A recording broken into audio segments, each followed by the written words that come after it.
I didn't know what else to do to work on Chicken's strategy game. I didn't really want to work on anything at all on it because I've been kind of burnt out on working on it for, 6 years. So I decided to overhaul the first level again.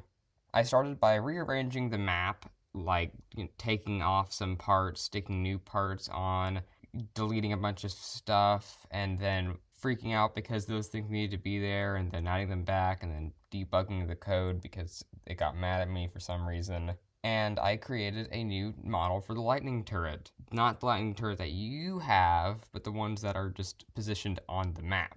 The original model was kind of horrible, and this new one has like a lot more details, looks a lot better, and is animated, and I think it looks really cool. I then moved on to working on the front wall, so I wanted to make a material, like a custom material, to put on the front wall to make it look like it's been damaged, but the problems were I could not figure out a way to get a good looking material that was adequate for what I needed because what I was doing was using a noise generator combined with a static texture to make something that kind of looks like there were like holes in the wall, but I couldn't adjust the color from black to gray, which caused a lot of problems. Mainly that it wasted a bunch of time with me trying to figure out how to get it to be gray, and I just couldn't, and I still don't know what to do about that. I then went back through and used the new turret model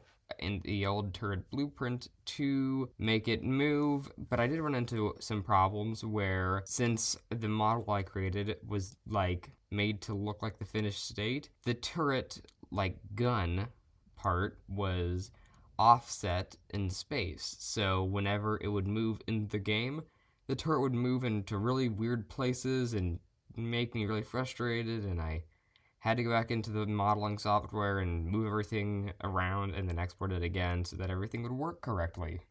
I then moved back to the front wall and used the geometry brush tool to add larger craters in it, and then I went back through on those larger craters and added multiple like thin layers to make it look like it wasn't just an instant transition from the outer material to the inner material, making it, look a lot better if you spent any time at all looking at it. Some other random stuff I've been doing in the background while doing this was making these cool little like walkway passages around the map, for like moving people around.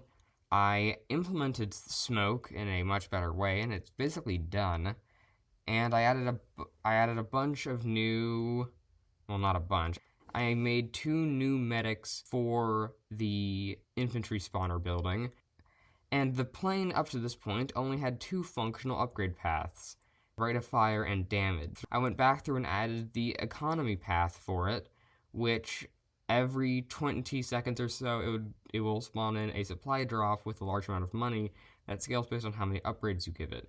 This supply drop will also give you health depending on how many levels of the healing upgrades that you have gotten. If you do upgrade down to the healing path, the plane will get like AWACS bits. If you're wondering what an AWACS is, it's a type of aircraft used for backline support, which basically is just a big radar that tells everyone else what to do. And this will clear smoke in a certain radius depending on how many upgrades it has. Before this, to deal with enemies that were in smoke, you'd have to get some sort of melee unit that would just walk into it and then punch everything to death, and that isn't always an option.